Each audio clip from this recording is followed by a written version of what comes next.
And it felt like the scriptures had sent me these people, these heroes, to carry me through this really, really hard time. You know, taking care of him and that time was completely and utterly overwhelming and the greatest privilege of my life. And I wish I were doing it now. They learn how to think about others. They learn how to see others through the eyes of the Savior.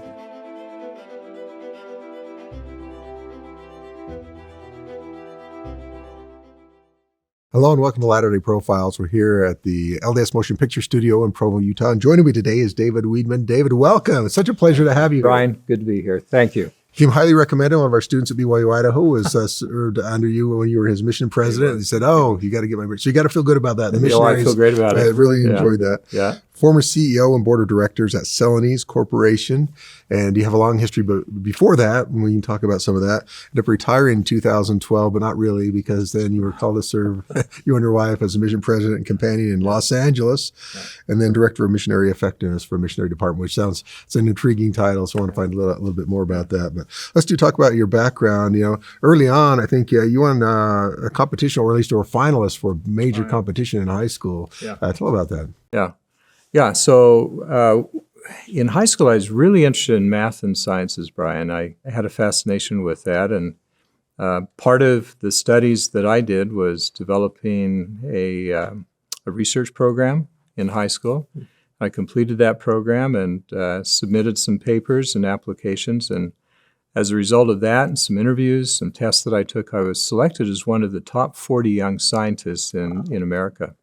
Yeah, it was really something. And I flew and spent a week in Washington, D.C. and met a bunch of Nobel laureates and had some time on Capitol Hill meeting senators and congressmen and institutes of research. It was fascinating, totally unexpected, but just a fascinating experience. Really a lot of fun. What drew your attention to that, as you know, in high school, to that particular area? Why was that event? Well, I tended to enjoy the math. I enjoyed the sciences an awful lot. I had some great teachers in high school in those areas, and they had excellent teachers and an interest in the area and encouragement to go forward and put a project together. And eventually it resulted in what was called the Westinghouse Science Talent Search. And then I went on from there and majored in chemical engineering when I was in college, university days. Let's talk about your career path, because went from there, but also you got a graduate degree, like an MBA, right? I did. Yeah. Why did you choose that? We go from the hardcore sciences to an MBA. Yeah. Well, it was an interesting process. Actually, my mission had a part of that. I served a mission in Japan. And I enjoyed, even in high school and certainly on my mission, I enjoyed working with people. I just enjoyed organizations and enjoyed the interactions that I had with people. So when I came back, I went into chemical engineering instead of straight chemistry. Engineering is the practical application of science. And so I was moving in that direction. And then I had friends who'd gone out and got a business degree afterwards. So I decided to go get a business degree and was accepted to University of Michigan. It was a terrific program. Newly married, my wife and I got in a car and we traveled 4 days to Ann Arbor, Michigan to start graduate school. And University of Michigan's fight song talks about Michigan being the champions of the West. And here I traveled east for 3 days to be at a school that claimed to be the champions of the West. But I got my business degree and combined that with engineering, and most of the rest of my career was spent in a combination of business and science and engineering and technology. That's kind of how it happened. A good combination that worked well for you. Remember, what was your first, the real big job out of college? Were you recruited out of college to go work? I was recruited out of college. It was 1980 and graduated, and I had the engineering and the business background.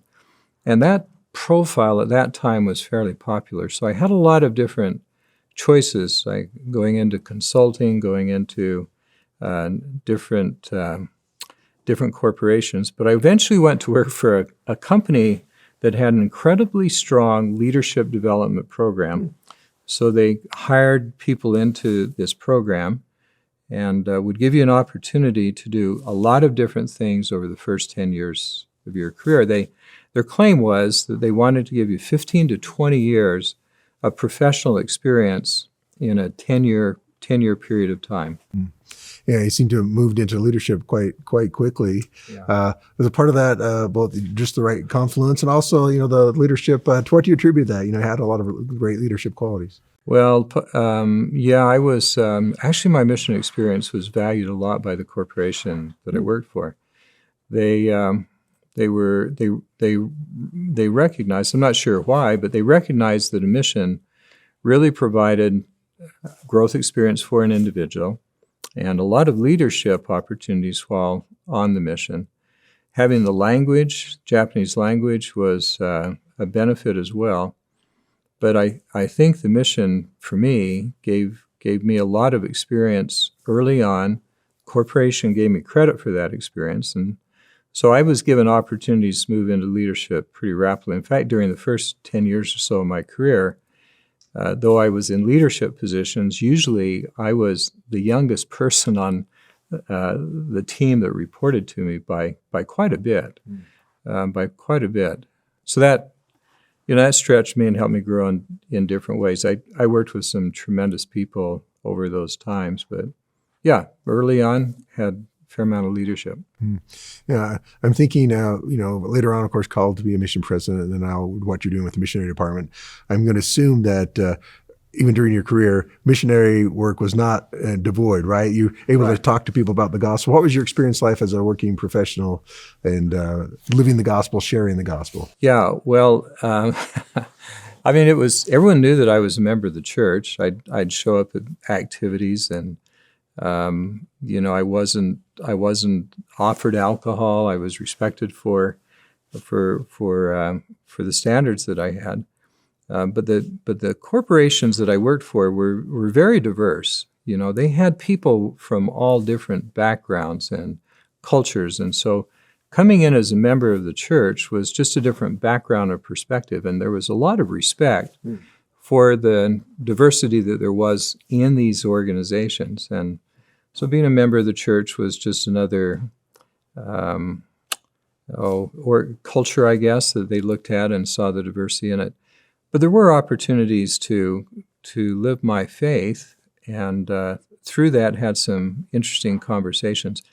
Within missionary work now, we look at members and how members share the gospel, and we found that individuals that live their life, they love people, they share with them their experiences, and occasionally they invite them to activities or experiences. They're the ones that have success. It doesn't necessarily come in the moment. It's not necessarily something that happens over time. It happens immediately, but it does happen over time. For example, one day, I was probably 10 or 15 years into my career, I had a knock at the door. I changed companies, and I vaguely recognized the person at the door. He introduced himself, and we had met years before when both of us worked for a different company. In South Africa. I'd been on assignment in South Africa and a trip down there, and he and I had done some things together. And I remember when we started talking that we'd spend a day together, and he was a great guy, but not a member of the church at all. Several years later, he married, had children, and a knock came at the door from missionaries. And he told me, because of you, he said, I let the missionaries in. And I had the opportunity to, he said that day was impactful day for him. And he said, we were looking for something. We were looking for faith to build our family on. And because of you, he said, the missionaries we accepted the missionaries then, and eventually he was joined the church, and family were sealed together. And he was kind enough to stop by and let me know. But yeah. You got to wonder how many experiences like that we never know about, right? Just because for some reason maybe made an impression on someone and they let that door open. We don't know. And the data suggests that many converts to the church don't point back to one single event or one single interaction, but they point back to many, sometimes dozens of interactions with members of the church or with what they do in online, and it's not the single event; it's the cumulative impact of a lot of exposures. That's why we say just live your life and love people, share with them, and invite them. Yeah.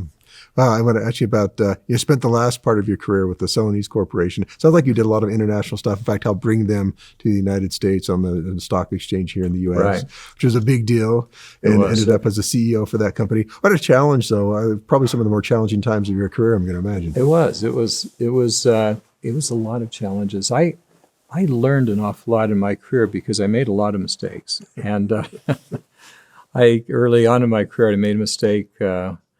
I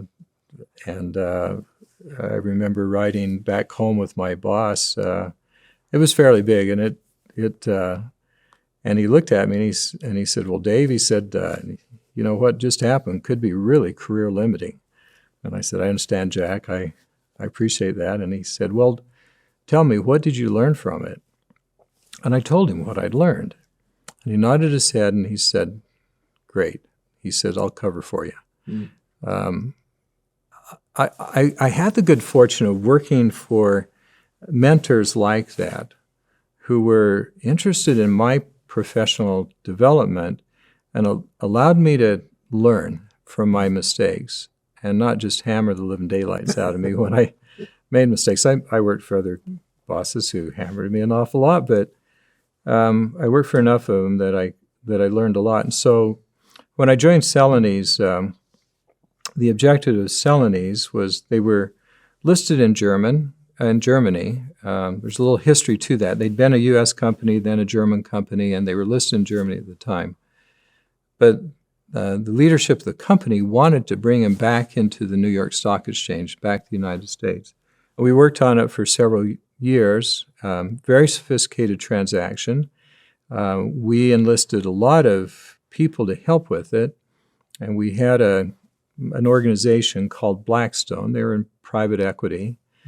But with Blackstone and the help of a lot of sophisticated banks and attorneys, we were able to lift the company out of Germany, satisfy the shareholders there, and then launch the company again in North America. It's a transaction that was unique at the time, and it hasn't been repeated. It was a great time. It was the culminating event of my career to lead the company during that transaction. Well, recognized as doing a great accomplishment as well. Now, I'm wondering, when you chose to retire, was there a retirement choice? You chose to retire, or had the mission call come and it's like, oh, I guess it's time to retire? No, it's a good question. I had signaled to the board that I was wanting to retire a few years before I actually did, but then 2008, 2009 happened in the downturn, and they asked me to postpone my retirement for a little while. So I did, and 3 days after I announced my retirement, I actually was contacted by the Missionary department. So the call to serve a mission came after I'd stepped away from the corporate world. I haven't retired. I haven't been successful at retirement. I'm still working on that one, Brian. But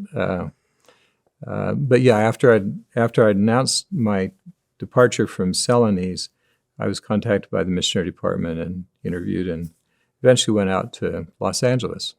How did the leadership qualities, leading corporations, translate into leading, mostly young missionaries in the mission? Yeah. So it's a good question. Some transferred and some didn't transfer. In a corporation, you're surrounded by a professional group that have had a lot of experience, and generally they're expert in what they do. In the mission field, not so much. You're getting missionaries walking off the airplane. They've been to three weeks of MTC training, but my job was to help train the missionaries and help lift the missionaries and help them grow. There wasn't a middle management in the mission. We had a great leadership team. We constantly had great leaders. The idea is, though, I think one of the key things that translated from my corporate experience was helping missionaries learn how to set goals, make plans. We call it emotional intelligence, but it's the ability to establish structure to achieve a goal or an objective. that was the primary thing that translated.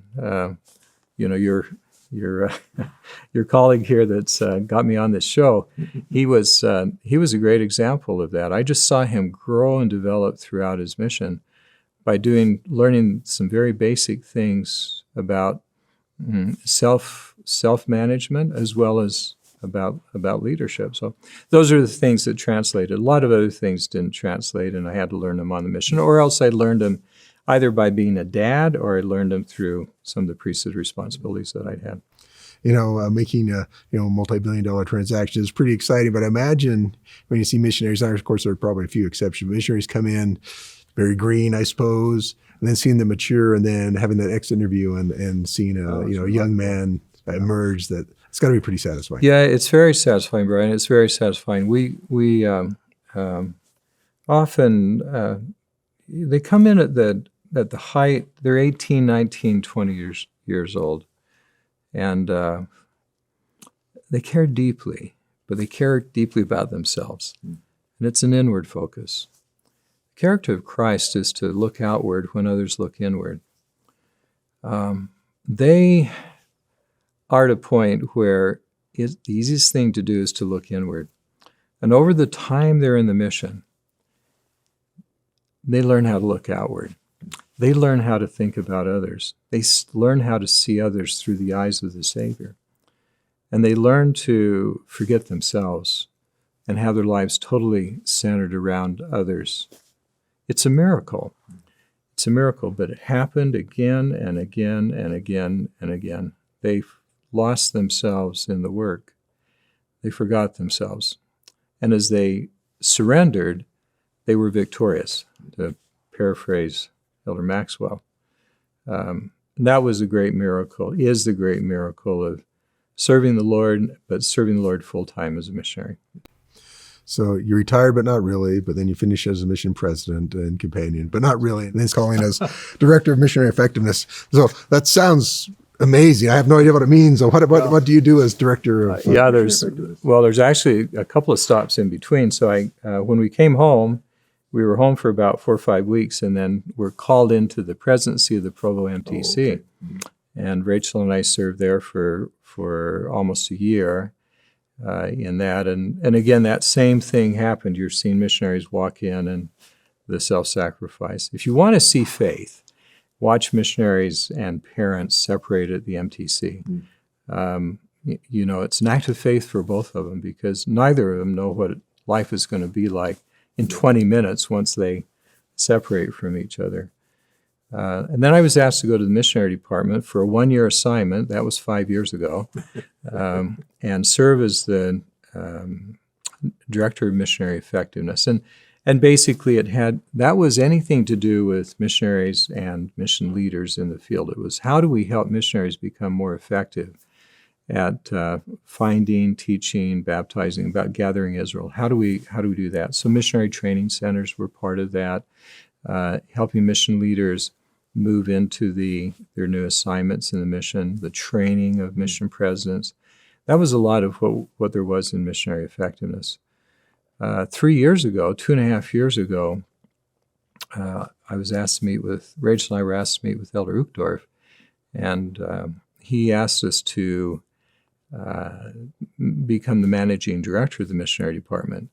So in December of 2019, I accepted the role as the managing director of the missionary department, accepted that assignment, and now I'm responsible for supporting the brethren in anything related to missionary work.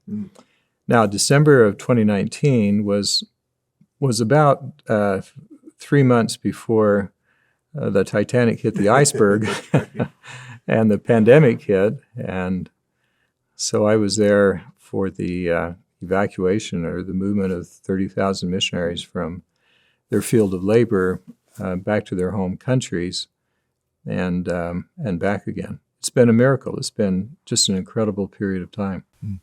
what are some of the lessons learned, perhaps some of the miracles during that time? Because it's been amazing. We're finally getting to the point where missionaries are actually going directly to the MTC, and the missionaries coming home. Still, most of them didn't serve the full time in the mission to which they were called. So lots of shuffling around for those missionaries. Well, we were talking about your son a little bit before this started, and there's lots of missionaries like that, Brian.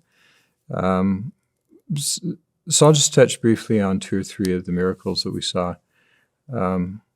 When, in the middle of March,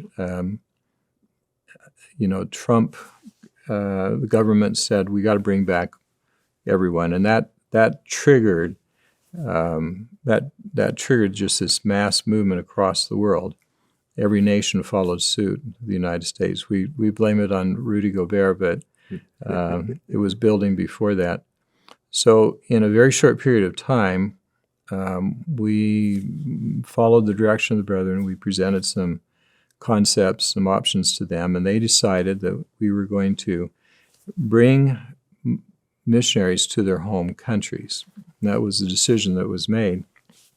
And that involved the movement of 30,000 missionaries. So we were keeping Delta and American in business because we were renting their airplanes and flying them. But during that entire period of time, there were just miracle after miracle that occurred with missionaries being able to, find transportation, leave their country, be able to go home. But probably the greatest miracle of all is that in North America, many of these young missionaries came home, and they were given a choice on whether they wanted to stay or return back to the mission field. And many of them, most of them, decided that they wanted to serve. Now, they knew that they were going back into a pandemic environment. They knew that they were going back and wouldn't be able to go out and proselyte in the way that they had before. Yet they loved the Lord enough and had faith enough that they were going to go out. They're the pioneers. Because of them, we now have different ways of finding people. We now have different ways of teaching, much more effective ways than we had before. Our MTCs, we had to vacate the MTCs in 5 days. All of the MTCs were vacated. The word went out on Monday, and then the next Monday, at-home MTCs started. So the pandemic itself has been a blessing for the way that we take the gospel to the world. We've learned new things. We're more effective than we were before. Our messaging is much better.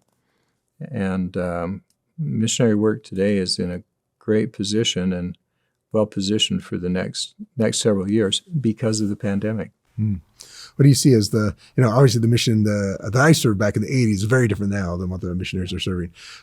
Key differences, use of social media, other things like that. There are key differences in missionary work. Yeah, I would say there's two big differences. One is use of technology. Not only technology in the way that we find, but also use of technology in the way that we teach people or we interact with people. Devices now are ubiquitous, and so whether it's WhatsApp or Facebook Messenger, missionaries are teaching short lessons, 10, 15, 20-minute lessons using technology more frequently. And that is a more effective way for most people to receive the gospel than sitting and spending an hour with them at home. They're making the face-to-face contact. They're taking them to church. But it's a hybrid approach where you have technology integrated with kind of traditional ways of going about things. So the use of technology is different. The other thing that's different is the type of messaging that's going out. There was a fairly rigid, if I could say the word, approach to missionary work when you were out or when I was out, or even before the pandemic. But we've learned that the messaging needs to be adapted to the individuals and the needs of the individual much more. So our missionaries today are much, much more effective at teaching to individual needs rather than teaching to a script or a lesson or a program that was out there. They're much more effective in doing that than they were before. They had to be during the pandemic, and so the teaching effectiveness as well as the use of technology great blessings that we've seen. So the last thing I just want to comment on, I've been serving on a high council, and the missionaries would come and report. Amazing stories. I mean, there was downsides, but mostly just received lots of blessings. What's your take on these missionaries that have forged through such an interesting time? Well, President Nelson knows them. He said that they were reserved for this time. He said that in the last conference, and they were, Brian. They were reserved for that time. They're remarkable. There's a lot of data, a lot of statistics that we look at on the missionaries, but they're healthy. They're adapting incredibly well. They're prepared for a time such as this, and so I have confidence in the future of the church. I have confidence in the young men and the young women that are coming out. They get a bad rap in some cases, but they're remarkable. God knows them. He trusts them. He knows who they are, and they have a great work to do, Brian. They're just remarkable. David, it's been such a pleasure to talk with you, and I wish you all the best on maybe retiring someday. Thank you so much for taking the time. Thank you. Appreciate it. Brian. Appreciate it.